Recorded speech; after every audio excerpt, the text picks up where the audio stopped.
US is responsible for 5% of the world's population, but we account for more than 25% of its prisoners. Why is that? Are Americans more inherently violent, or are the systems that govern American more violent? 1,000,000%. And there I go with my percentages. But no, I think also on that point is that so many other jail and prison systems around the world are not for-profit systems.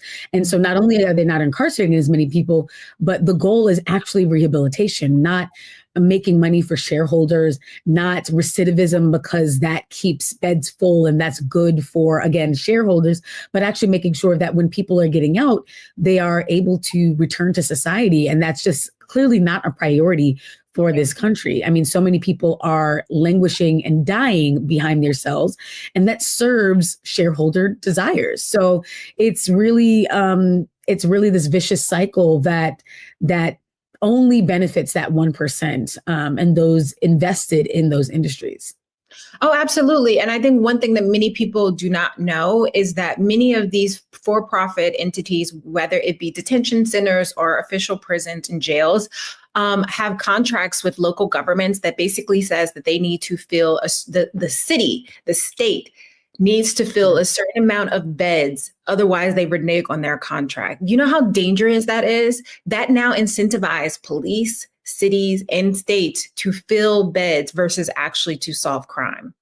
Oh, yeah. And that we see that playing out in things like stop and frisk and similar policies, where there are now quotas around, even if there is not crime, you have to hit a certain amount of numbers by the end of your shift for it to be considered success. And for me, it's like, well, isn't the goal for police to get to a place where they do not have to arrest so much, because we are preventing the harm to happen? But no matter whether the crime rates are down, the quotas remain the same. They actually are going up with time. And so that's when you have moments where, okay, typical incarceration is not sexy, but immigration detention is. To bring up a pop culture example, Orange is the New Black. I mean, this show has been out for forever. So if this is a spoiler for you, that you took too long to watch it. But they kind of showed this in the last season where, the movement against mass incarceration and the Black Lives Matter movement is really pushing the closure of jails and prisons.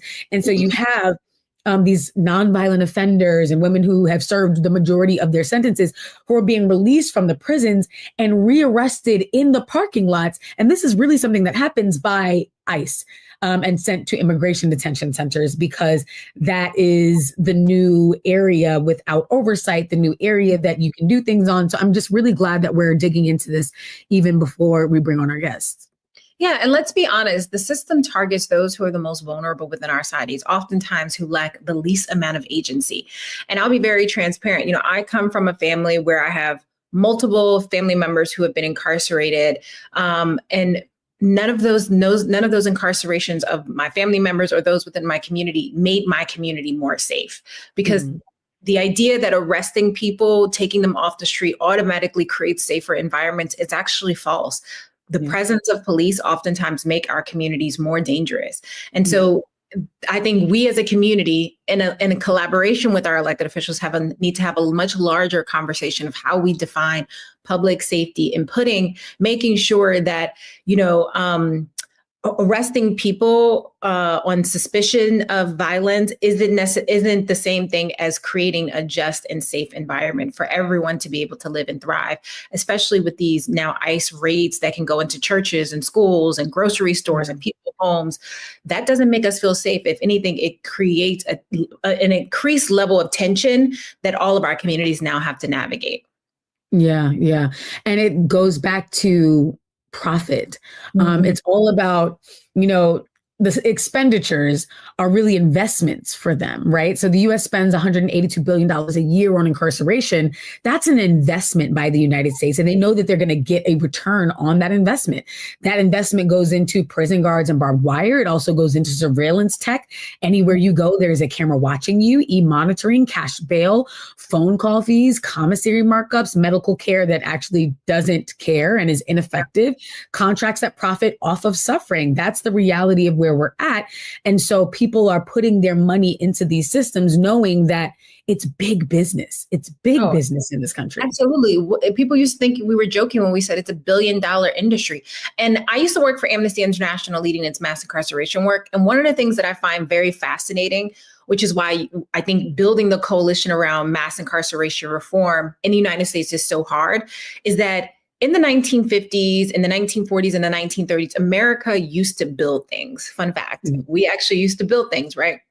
Before the during the Industrial Revolution, before the Fourth Industrial Revolution, we used to build things. And so a lot of small towns around the country used to be absorbed by these big factories that provided jobs for the local community. Guess what those factories have now been replaced with? Prisons. It's hard to go into those communities and say, we need to reform mass incarceration. We need to, stop the violence, provide justice, and reform mass incarceration in this country. Yeah. But these folks, this is the only jobs that they have for 50, 60, 70 miles in their hometown. And that is, I think, goes to show you just how deliberate and the intentionality is to stop a lot of the reform that is necessary. And you have like progressive mayors, quote unquote, progressive mayors across the country who are building these cop cities. It's like, at the very least, are you going to believe the data that arrest more police does not make our community safe? And it's becoming extremely frustrating. And I think it goes to show the rest of the world that America is not as free and just as it claims to be. Like that wool is now being pulled off the rest of the world's eyes. Yeah, 1 million. Oh, I love that you got into that. So real, so real. And also, I think the emphasis too, because there's a Nelson Mandela quote of like, you can tell a country's values, I'm paraphrasing, you can tell a country's values by how it treats its children and its most vulnerable, including prison populations. And in America, those are one and the same. Young people are such a large part of this prison industrial complex as well. To bring up, like our past work, we are both on the boards of the Gathering for Justice, an organization founded by Harry Belafonte around juvenile justice and ending child incarceration. He was inspired to start this organization in 2005 when a 5-year-old Black girl named Jaisha Scott was arrested, handcuffed in her classroom for throwing a tantrum. What are we talking about? And so you have this civil rights icon, this movie star, this musical legend who is watching a young Black girl being arrested in her classroom and who is saying, what did the civil rights movement accomplish if this is what's happening to our young people? And so that is what scholars are calling the youth control complex, this web of system that criminalizes Black and brown youth from school to the streets. There's an incredible book called Push Out that talks about this. Which specifically happens to young Black kids who are told you're being too loud in class. That's disorderly conduct. You can be arrested. You defend yourself at school and get into a fight. That's now an assault charge. And so kids are not being treated as kids. The school to prison pipeline has really become this cradle to prison pipeline. And so from birth, young Black children, young brown children are being criminalized and shuffled through these detention centers and primed for their real role, which is to be adults in the system, which is, again, an investment. You invest in it when they're young, and now you know that you have a future prison population the moment they hit the age of being seen as adults. Oh, the adultification of Black and brown kids are staggering. Like Tamir Rice, right? Like a little boy with a toy gun in a playground being shot within seconds of police arriving on the scene, believing that he was a grown man and he had a real gun. It just goes to show you the lack of training our police officers have, how they're being trained. Yeah. The fact that they don't care, right? They don't care because they know that they can cause harm to Black and brown communities, and there's going to be little to no accountability, or the city's going to write a check with our tax dollars to the victims. I also think what was really important about your statement, is this idea that we have instructed entire ecosystems, right, that filters children up to the school to prison pipeline or school to deportation. And a lot of it is based on if you've ever gone into an inner city school. If you've ever gone into an inner city school, and I've been to inner city schools, we've been to inner city schools. If you go to an inner city school and then go to a prison in the United States, they are vastly similar. Bars on the wall, metal detectors at the door, telling students they need to walk in one file line, not talk until spoken to. This is the culture of how we're training and teaching kids to go into a prison. And I know it's going into prisons and it's not into the workforce, because no workforce look like that, right? Mm-hmm. No workplace looks like the way our schools are designed. And there's a really great meme that like shows the parallels between everything from the cafeteria to the classroom to the hallways, the metal detectors, how eerily similar they are to our incarcerated systems in this country. And I just want to tell y'all, it's devastating to think about raising children, raising a family in a way which will criminalize them from the moment that they breathe, actually before they breathe their first breath in this. Yeah, because I have a little Black son, a beautiful 1-year-old baby boy, and thinking that there's someone looking at his beautiful face and smile and planning on conditioning him in those ways is really terrifying, because it is conditioning. It's making people comfortable with the surveillance, with the control, with having so little autonomy over your life, so that when you are further entrenched into these systems, it just feels natural and not abnormal. And like you said, you just described the schools that I went to growing up, especially around a holiday. Like I remember talking to my wife about the fact that around Halloween, we couldn't bring book bags to school because it would make the lines at the metal detectors longer. And then at the last weeks of school, they had to be clear book bags if you did bring a bag. Like all of these moments are to say, because when you go and visit someone in jail or prison, they'll tell you what colors you can and can't wear, how low your neckline can or cannot be, what you can or cannot bring in with you. And so it's all control, and the control is tied to the profit, because then when they control what you can bring in, then you have to use their privatized systems. You have to use their telecom giants. You have to use their food vendors. You have to get the clothing that comes from the specific companies that make prison clothing. And so it's why they say the system isn't broken. It's working exactly how it was built to be. The conditioning leads to dependency on the same corporations and companies that fit into the guidelines that work within the system of surveillance and control. And then you don't even think about the fact that, oh, wait, basically you're telling me I have to spend my money with these spaces to have any sort of freedom or connection to my people on the inside, or if you are on the inside, to my people on the outside. Yeah. And I can tell you there's nothing normal about holding people in bondage. We all know, if you ever read The New Jim Crow by Michelle Alexander, we know that slavery didn't end, it transformed to mass incarceration. And we're going to dive more into that with our guest, Bianca, when we come back. But just to remind you, you're watching The Other Side of Change only on the Black Star Network.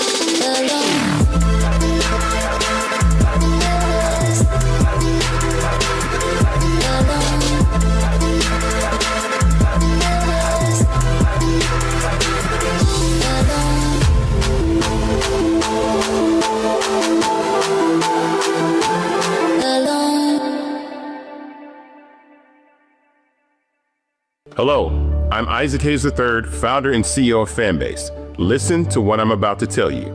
The window to invest in Fanbase is closing. We've raised over $10.6 million of our $17 million goal. That means there's room for less than 6,370 people to invest in Fanbase for the average amount. The minimum to invest in Fanbase right now is $399. That makes you an owner in Fanbase today. Go to startengine.com/fanbase to invest. Why? Because current social apps have taken advantage of users for far too long, with content suppression, shadow banning, harmful racist content, and no real tools for monetization and equity. Fanbase has over 1.4 million users and counting, allowing anyone to reach all their following and monetize their content from day one. Social media is the new TV, and whoever owns the apps that distribute that content have the opportunity to own potential billion-dollar companies. While big platforms with uncertain futures are failing to serve their users, Fanbase is stepping up to fill the gap. Don't wait until it's too late. Invest now, invest for yourself and your future. Go to startengine.com/fanbase and own the next generation of social media.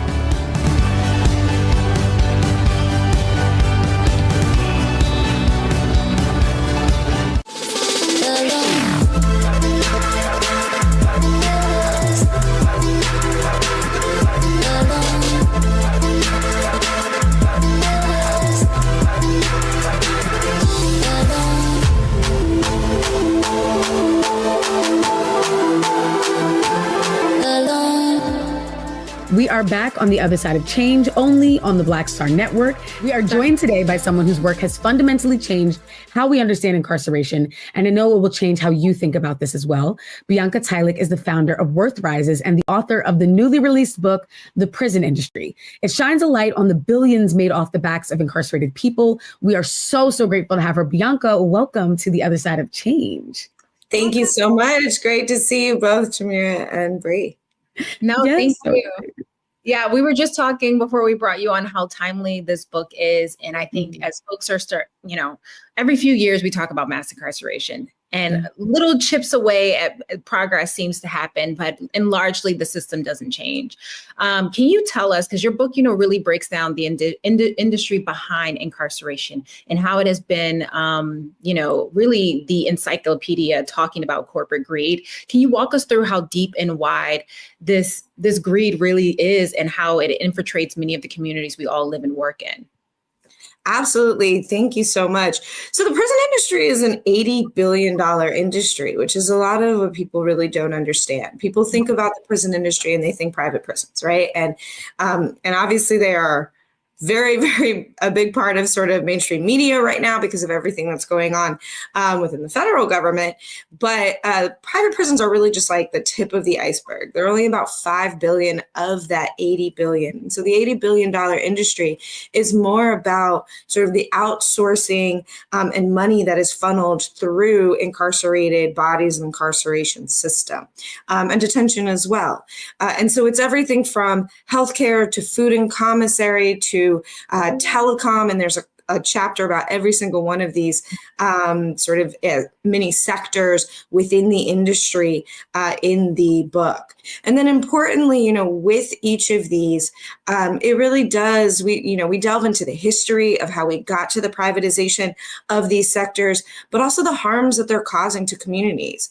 And so as you said, it's like what is happening to communities because of these particular sectors, the privatization and the corporate greed, and at times government greed that's being sort of levied, is families and people who are incarcerated are truly suffering.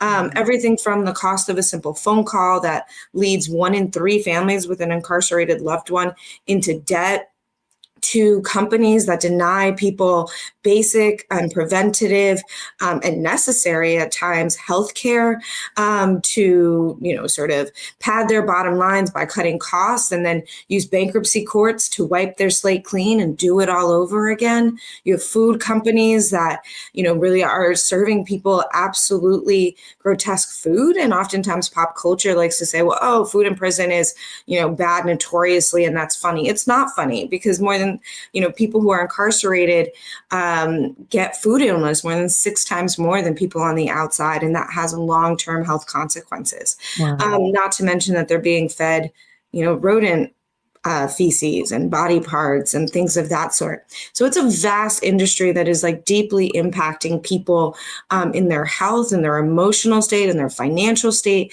and beyond. Mm-hmm. Dang. Oh my gosh. I didn't, I think these are the things that are so important to outline, because as you said, they have become almost like pop culture phenomenons. There are jokes that are made about prison food, about not dropping the soap, about all of these sorts of conditions, and we normalize them, but it's real trauma and it has real impacts on people who we want to come back out of society and be able to participate and be citizens again after being treated like worse than the thing at the bottom of the shoe. I want to get into, though, what you said at the top, which is that this is an $80 billion industry and the private prisons are only $5 billion of that. Who is profiting and getting rich off of this? Because it seems obvious that the system is invisible and mysterious by design. There's like this, it's like the Wiz where, it's like the wizard is behind the curtain. And so it's unclear who exactly benefits from the food being so bad, who benefits from the conditions being so deplorable, who gets that $80 billion. Yeah, it's a great point. I mean, I think that the opaqueness of our prison industry is critical to its operation, and it's intentional for the way in which it moves.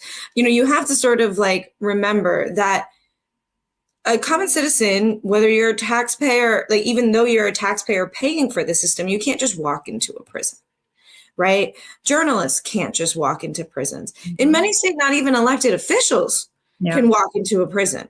And so these places are wildly opaque, incredibly, like there is just a lack of oversight of any type. And anytime you have sort of financial interests moving into a space like that, where it is just really not seen to the public and cannot be, there's no transparency, there's no checks and balances, you should expect abuse to happen. And that's particularly true when we villainize people the way that we do who are incarcerated and their families, right?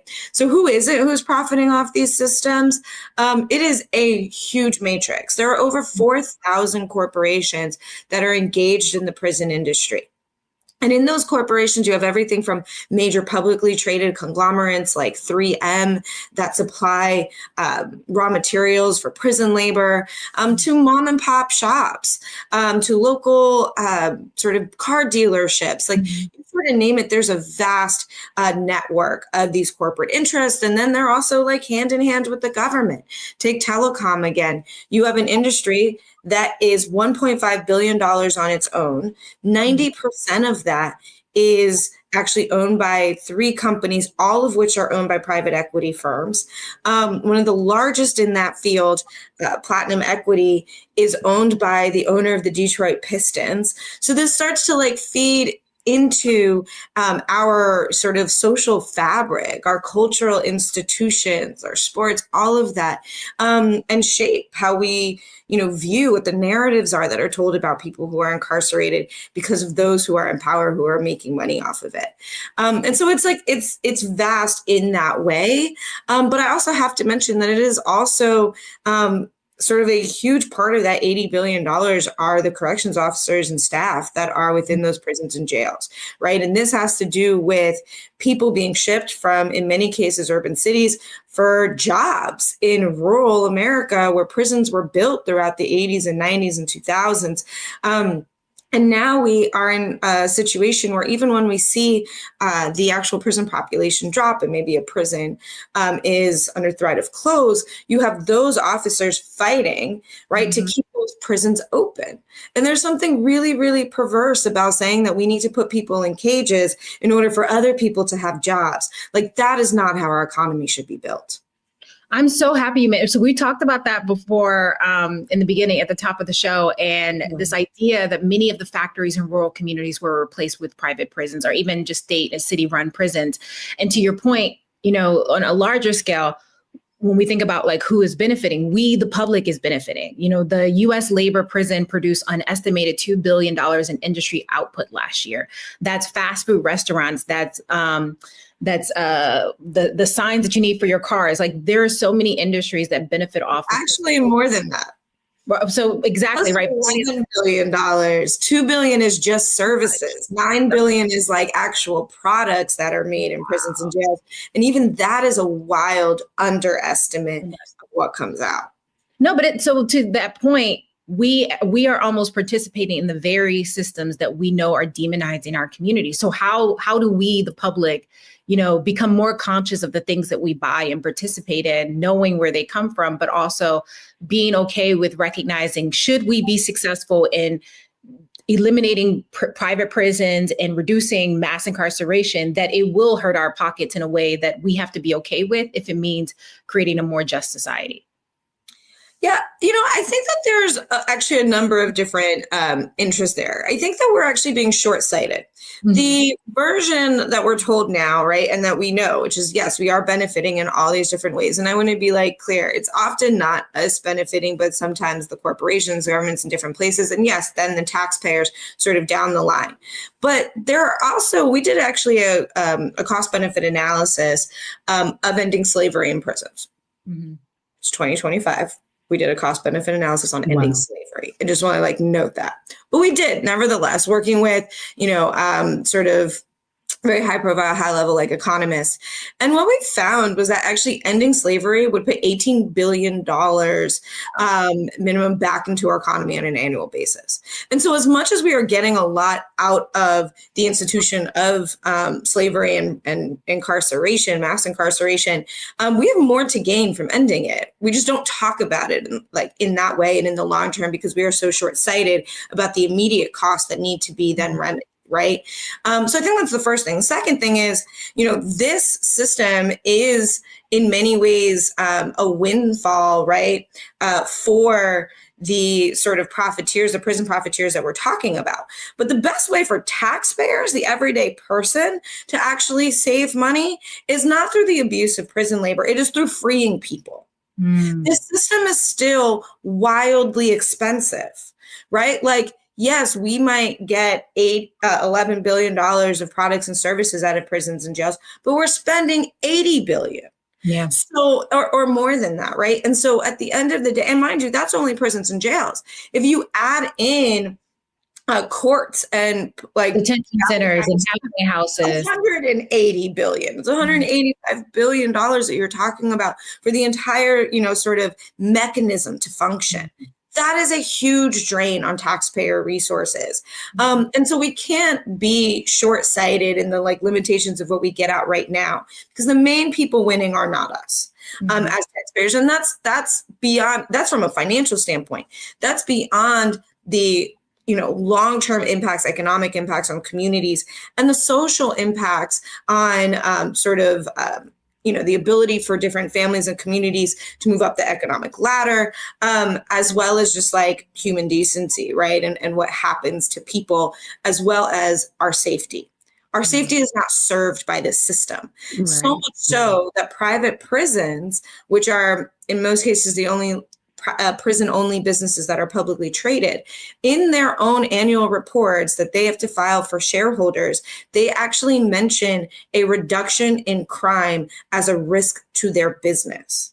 So if you think that this system is designed to keep you safe, you are very strongly mistaken. That's just evil. Yeah. Evil. Yeah, 1 million per. And I want to get deeper into that point of we are not being served by these industries and these corporations. And you talked about the actual just human impacts. There's so many numbers that we're throwing around that are important to understanding the business and the investments and all of that behind this. But even your point about the food illnesses and that being at a greater rate inside of these sorts of facilities. Or we were kind of leaning into earlier this idea that, when parents go into prison, the whole family suffers. Yeah. And that what are the other ways that real people and families are impacted by this privatization? Yeah, absolutely. I mean, these families are impacted in a number of ways, right? So people who are incarcerated are denied wages and then charged exorbitant fees and rates for often substandard sort of services and products, right? So people on average in prison are earning about 14 cents an hour. In about 7 or 8 states, people earn nothing at all on majority of jobs. And so that's important because a lot of people, when we talk about wages in prison, think, oh, well, it's the denial of wages to the person who's incarcerated, who is supposed to quote unquote pay their debt to society. I always say, who are you actually stealing wages from? Many of these people who are incarcerated were the primary breadwinners for their families before they went inside. You are stealing wages from their children for who they cannot pay child support or provide other types of family support, right, from their spouses and things of that sort. People come out of prison with tens of thousands of dollars in child support despite having worked full-time jobs. You are denying victims restitution. Imagine trying to pay $10,000, $20,000, $30,000 in restitution on 9 cents an hour. In that case, who is the person actually paying their debt to for the harm? Is it society? Are we the ones owed, or is it the victim that's owed? In which case, why not actually give them a pathway to provide that debt or to pay that debt back to that person? Right. And then beyond that, you get not just the loss of revenue for families and victims and others, but you also get the new expense lines, right? So being in prison is not free, contrary to, again, pop culture. It's like some free ride, free healthcare, free, housing, all these things. Being in prison is incredibly expensive, especially when you have absolutely no income in many cases, or you get a check for $20 every 2 weeks. With phone calls that can, up until recently, were as much as $25 for a simple 15-minute call, thanks to some new regulations and new legislation that has come down, but can still be 10 cents, 12 cents a minute. You can still pay more per minute for phone call than you earn per hour in prison. And so where does that burden then fall?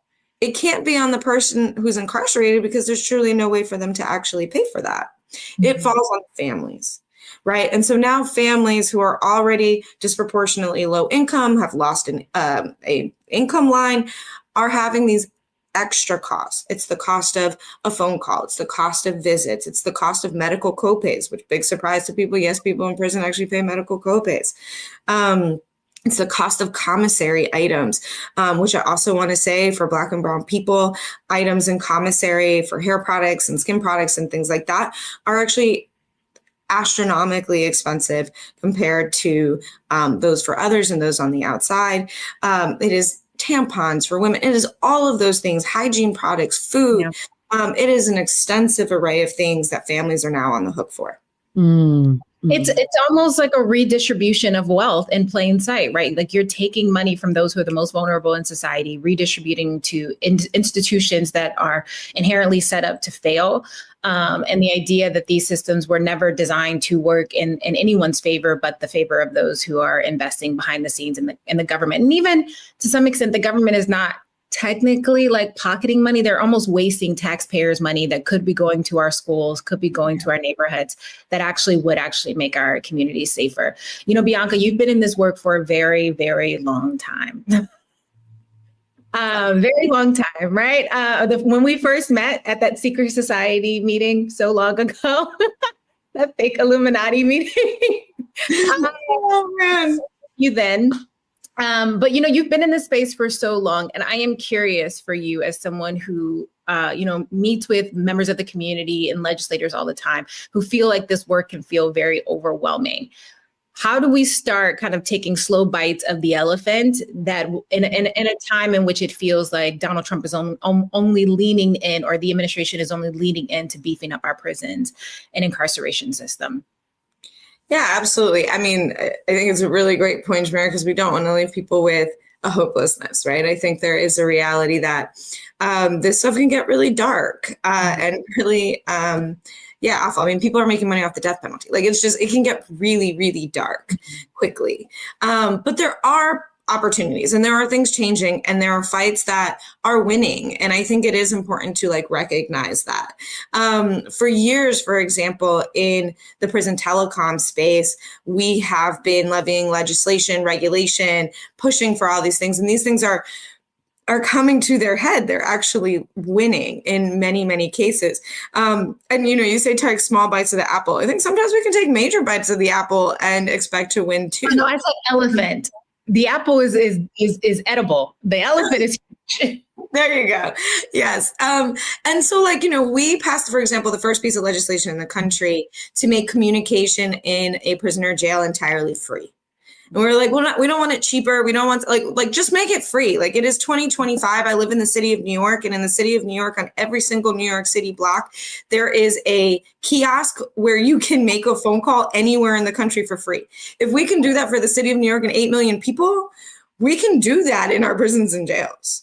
And so we started to levy that fight. And to date, we've been able to pass similar legislation in many cities and counties, states, and even the federal system, making it such that over 300,000 incarcerated people today have fully free access to phone calls. And of course, their families. We have generated over $2.5 billion additional call minutes and saved families over $500 million. And so we are making those massive strides, and the industry is upset. They're fighting really hard in courts and all these different things, and they haven't yet been able to score their win, so much so that one of these companies is probably weeks away from filing for bankruptcy. And so it is absolutely possible. And I think in terms of what, the average sort of person can do, there's a number of things, right? You can do everything from, if you have the time, get involved in one of your local campaigns to make communication free in prison. You can reach out to your legislator to tell them to end the exception in the 13th Amendment that still allows for slavery in our country, so long as you have been convicted of a crime. And you can do that at endtheexception.com. You can follow our work, read the book, just make sure to educate yourself and then educate others around you. You can go to data.worthrises.org, which is where we have that entire database of over 4,000 corporations that are engaged in the prison industry. And have a sort of consciousness about what businesses you engage with, whether through your day-to-day life or through your investment portfolio or through the endowment of the university that you're with, or your pension, if you're working, all of those things. So, there are many steps that I think can be taken that absolutely do make a huge difference. Yeah. Thank you so much. That's so good to hear you say, because I know that people, feel swamped and feel like there's so many issue areas that they care deeply about. And because these corporations feel so big, like I don't have billions of dollars to go up against them. I don't have the sort of power and influence that they have, but we do have power and influence in different ways. And it's important that we leverage it and never feel as though we are helpless in this. And we have to step up, especially for those of us who are not being swallowed by those systems, because those on the inside have even less power and influence to speak out against them. So I really appreciate that. Before we let you go, tell us what you want people to take away from the book, how people can support, where they can buy, where they might be able to find you for in-person book events, all of that. Yes, absolutely. So obviously, please buy the book. It is available in basically every online retailer, major retailer where you might buy books, as well as many local bookstores. So make sure to patronize your local bookstores. If they don't have it, feel free to ask for it. It's a great way to get it in. And then also, if you visit us at worthrises.org/the prison industry, you can find the events calendar, book talks that we're having. We just finished some in Philly, New York, and are moving to other cities around the country. And so we hope to see you at one. Awesome. Thank you so much, Bianca.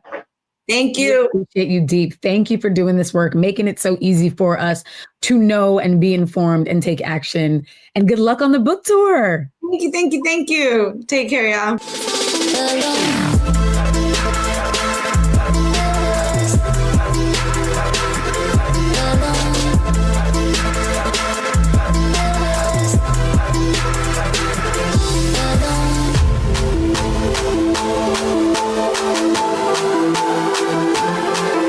While politicians love to throw around words like climate resilience and green economy and all these other, electric cars, it's Black and brown communities that are still breathing in toxic air, that are drinking contaminated water, and that are watching their homes get wiped out by storms they didn't cause, and they don't have second homes to turn to.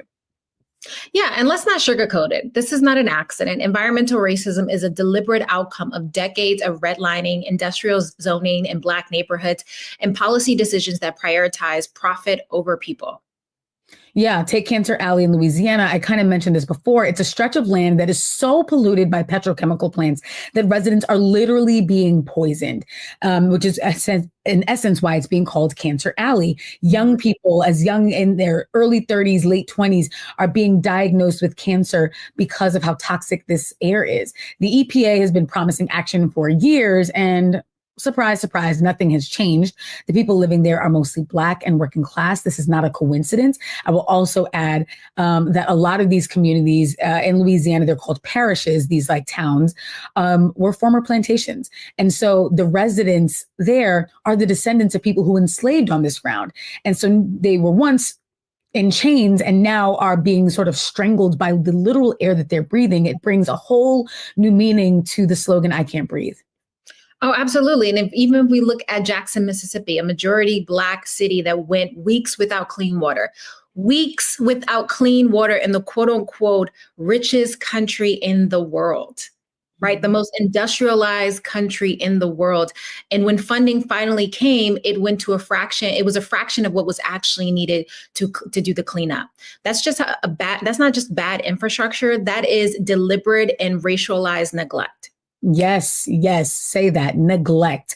And it's the same thing that we see in places like Flint, Michigan, and Newark, New Jersey. Let's also talk about the Willow Project. Biden, when he was in office, approved a massive oil drilling plan in Alaska. After campaigning on climate justice, it of course felt like a betrayal because again, it sounds like you know all the talking points, you know all the data because you're parroting them when you're running for office, but none of that data or talking points is enough for you to actually act on. Frontline Indigenous communities have been saying loud and clear, we do not want this. It's bad for us. It's bad for you, right? Like these are communities who are activists and advocating not just for themselves, but for all of us. And unfortunately, we don't listen until it's late. They are ignored for the sake of political compromise and political expediency. And then not now, it's not going to be popular, but when is it going to be popular to decide that the planet that we live and depend on needs to be protected? Oh, and I push back on the idea that it's not popular, right? The vast majority of Americans do want clean water. The vast majority of Americans do want access to healthy food options. They do not want to be poisoned. They don't want their children to be poisoned. And I think that we allow politicians, particularly the whole ideology of vote blue, no matter who, we talked about this a few weeks ago, shows that even when Democrats win, even when those we vote win, we are still left out of the conversation because racial justice cannot be talked about without environmental justice and vice versa. These things are equally tied together. And it doesn't serve people when we allow the narrative to say that it's not popular. It is, because people want safer environments for their families. They're oftentimes just not prioritized in a way that actually moves the money in the communities that actually need it.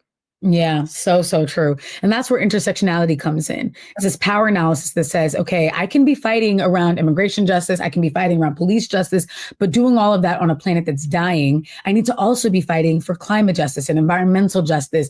And so folks are connected to these issues. We're not just suffering, we're also organizing and fighting and resisting and sounding alarms.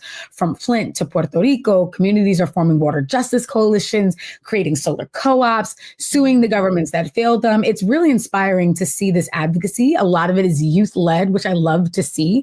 Young people saying, listen, we're going to inherit this very planet that you all are destroying. And it's time that we stand up and that we fight back and that we insist on being heard. No, absolutely. And I love the way you said Puerto Rico.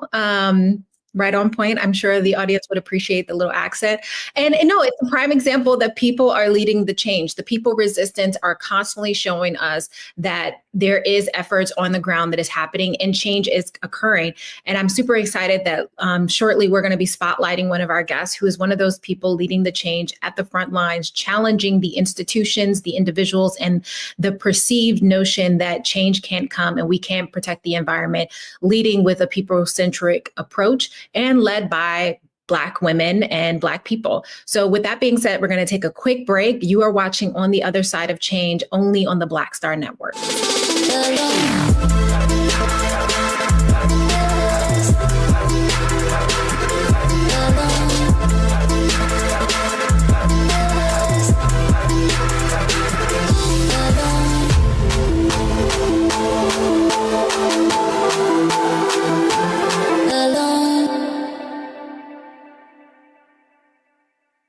Hello, I'm Isaac Hayes III, founder and CEO of Fanbase. Listen to what I'm about to tell you.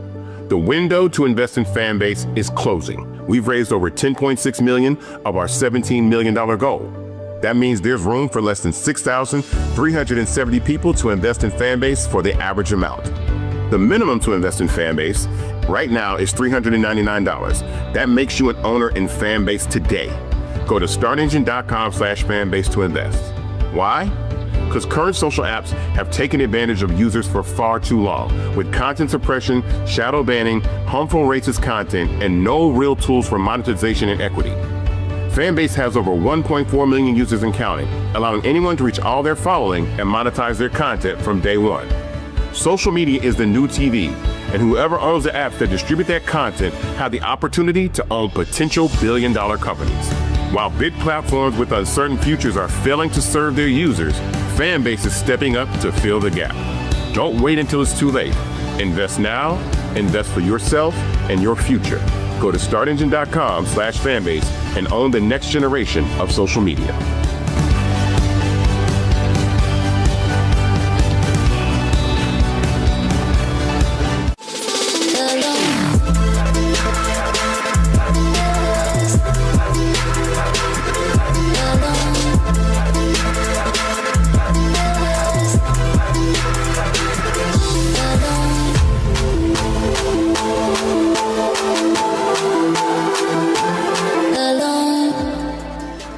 We are back on the other side of change, only on the Black Star Network. This Earth Month, we are so lucky to be joined by Wawa Gatheru, founder of Black Girl Environmentalist. Wawa is a climate storyteller passionate about making the climate movement relevant and accessible to everyone, which is needed more than ever right now. Harnessing her background as a Rhodes Scholar and youth climate activist, Wawa works to bring climate justice to the mainstream. And her goal is to be an effective communicator that helps inspire a generation of quote unquote unlikely environmentalists. So we are so lucky to have you, Wawa. Thank you for being with us. Thank you for having me. I'm super excited. Yes, no, we are so excited. Okay, so let's start with this. Why is it that even as climate conversations have gone mainstream, Black and Brown communities are still being left behind? And how is your work changing that? Yeah, I mean, honestly, there's so many different ways we can answer that. Unfortunately, like many different movements in the US, the history of the environmental movement is one that is riddled with racism. In fact, the so-called founders of the environmental movement were essentially eugenicists who crafted this language around conservation and preservation, around creating spaces out there in so-called wilderness to protect the so-called white race.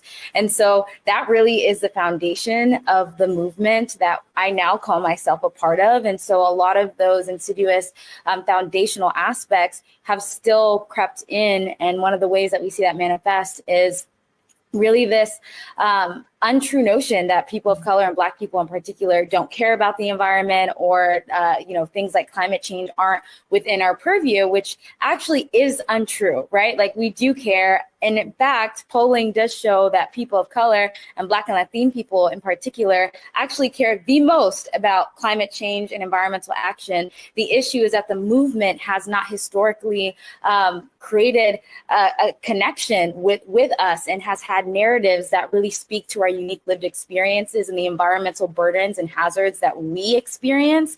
And so there's really a narrative shift that needs to happen for the mainstream climate and environmental movement to really position itself as one that is for all of us.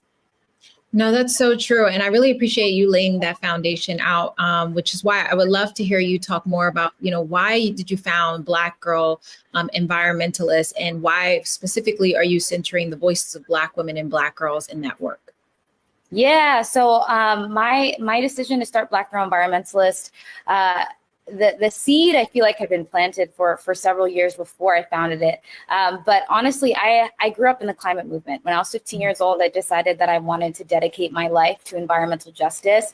When I began to understand the scale and scope of the climate crisis, but also the ways in which it disproportionately impacts Black folks across the diaspora. And I was really frustrated that, again, this narrative around climate change was one that was so overwhelmingly focused on environments, quote unquote, out there, right? Melting ice caps, polar bears, all of which are important. But really, we're leaving out the reality that, again, we are experiencing the worst impacts of environmental injustice, of the climate crisis. We're the least represented. And I was frustrated that no one was talking about this in really meaningful ways. And so through that journey of being a young person, navigating, being the only Black girl, only Black person in my environmental classrooms, in my internships and jobs, in the organizing spaces that I was in, I just was building up all this frustration, because I knew that there was and continues to be this long legacy of Black people stewarding the earth, right? Stewarding the planet, and also specifically the role of Black women in not only the environmental movement in the US, but internationally. And so outside of my classrooms, I was doing my own research. I was learning about this history and really realizing that if I was going to stay in this movement, I needed to do what I could to create spaces for us to see each other and also to want to stay. And so I wrote an op-ed in 2020 for Vice that went really viral in the climate space, where I talked about these experiences, and I received an outpouring of responses from Black women in particular, who told me, hey, this is my story too. Like, I resonate with everything that you're talking about. And I just wish that there was a space for us to, disclose these experiences, but also opportunities for us to build power in a movement that really needs to take us and our voices and our leadership seriously. And so I started it as a digital community, as an Instagram page. Actually, we would host like these online Zoom sessions where folks would just connect. And it existed like that for 2 years while I was a grad student at Oxford, doing a dissertation that was a narrative inquiry on Black women environmentalists. So I got to interview different Black women across, the environmental sectors to better understand their journeys and to understand, the barriers that they encountered in the space, as well as how they were able to overcome. And essentially, in my conclusions page, that was the foundation of Black Girl Environmentalists. So our mission is to address the unique pathway and retention issue that exists for Black women and Black gender expansive folks in the environmental and climate sectors, because not only are we amongst the least represented in this work, but we actually have the lowest retention rate. So those of us that get movement end up leaving for a myriad of different reasons, but a lot of it is lack of community care. And so Black Girl Environmentalist is trying to really facilitate these ecosystems of care for BGEs to connect and to build power together, as well as we create our own pipelines to really create pathways for the next generation to really see themselves in this work. And we work to invest and champion these folks so that they're able to hopefully reach their full potential in the climate movement. Ooh, I love this. You're building a pipeline. And I really love this because so many people talk about like, oh, we want you to feel seen, but being able to stay, that retention piece that you talked about is really, really important. And I think it touches on the legacy of what we're going to see now, because there's so much youth-led organizing around saving our planet and this natural environment that we depend so much on. But we also have an administration in power right now that's antithetical to all of that movement work. I think it can be very discouraging to young people, and it can lead to this sort of like brain dump and this loss of activism in this space. So what do you think of the current state of climate and environmental justice, and how we keep people in the fight, even though it is feeling very bleak right now? Yeah, I mean, it is really bleak. Our movement ecosystem is being like many spaces around social impact are being impacted heavily right now. I am spending a lot of my time talking to other EDs who are really at the forefront of experiencing, the loss of federal funds. Climate justice and EJ, we honestly rely a lot on federal funds to do our work. And so what we're seeing right now is you have in the past, 3-4 years, the EPA, for example, allocating, hundreds of millions of dollars into work that is meant to uplift and support existing community solutions, as well as, create new ones, so that folks are able to have the resources necessary to build healthy ecosystems and fight back against these legacies of pollution and extraction that have really, burdened our communities, being taken away from them. Like contracts that have been signed, countersigned, folks are not getting the money that they, were honestly legally bound to have.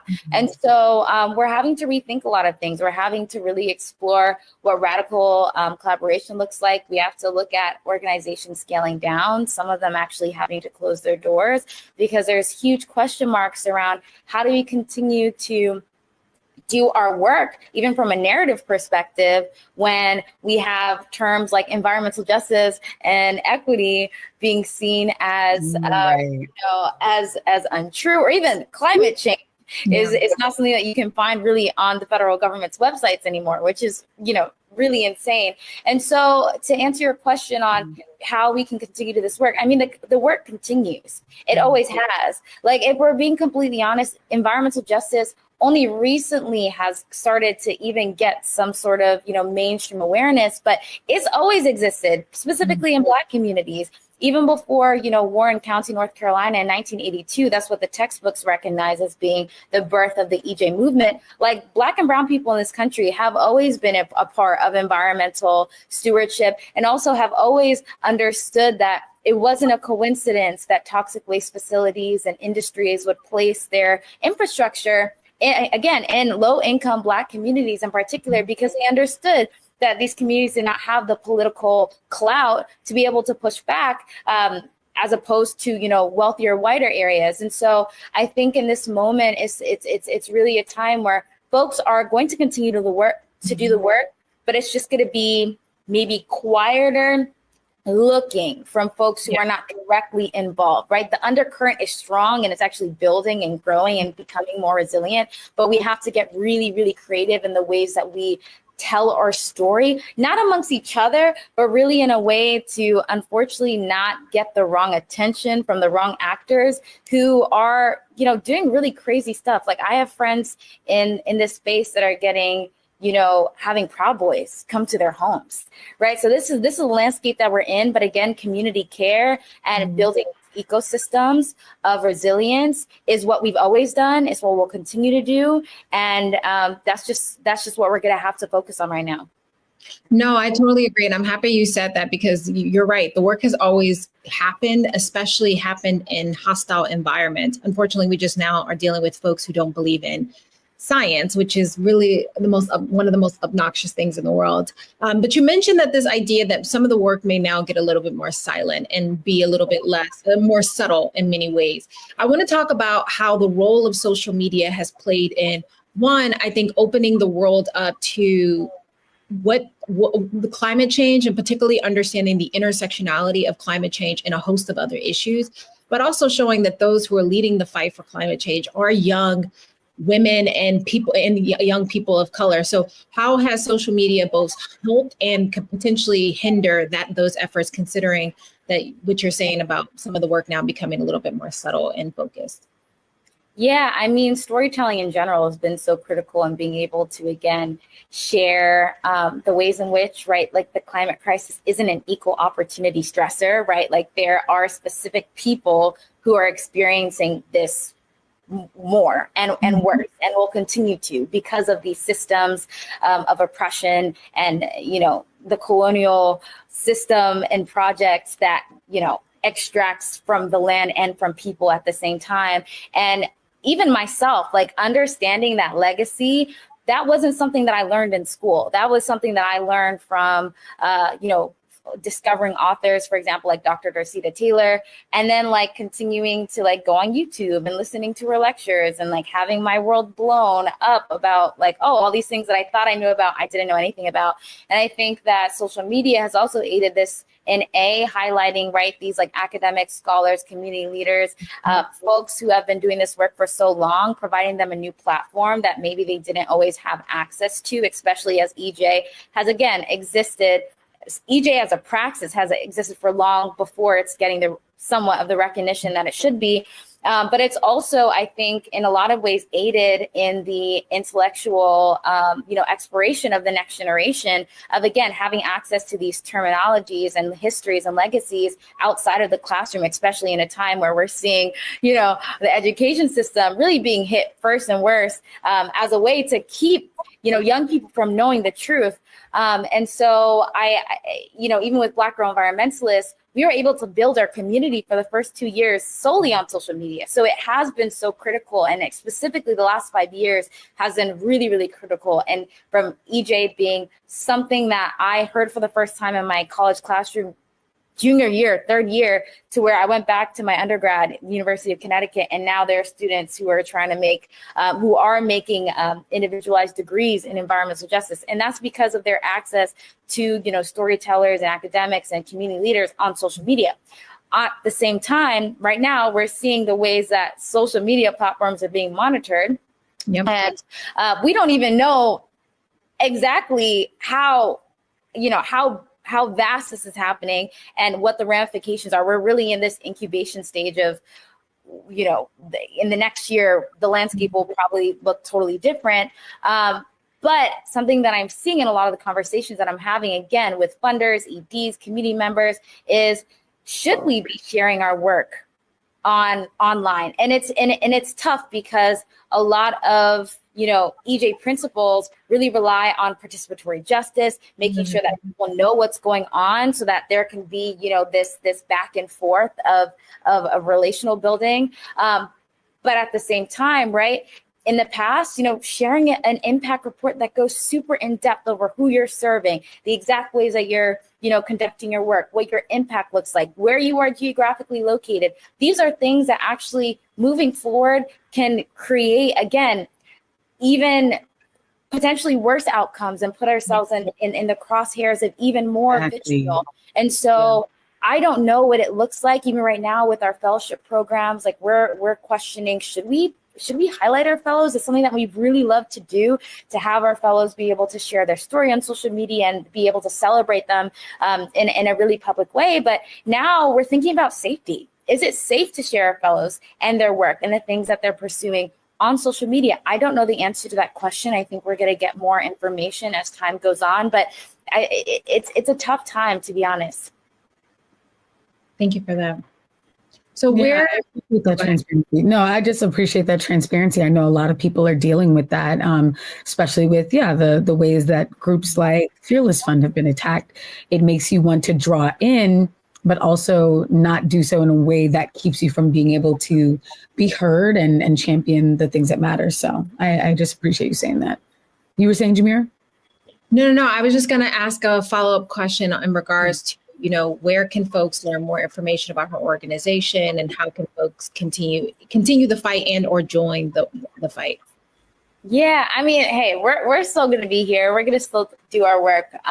The way we show up on social media might shift, but again, we're always going to be here. And what's great is, again, one of our focuses is really that retention piece and building community. And so we do have hubs across the country in tons of different cities. I'm here in Philly, so we have one in Philly.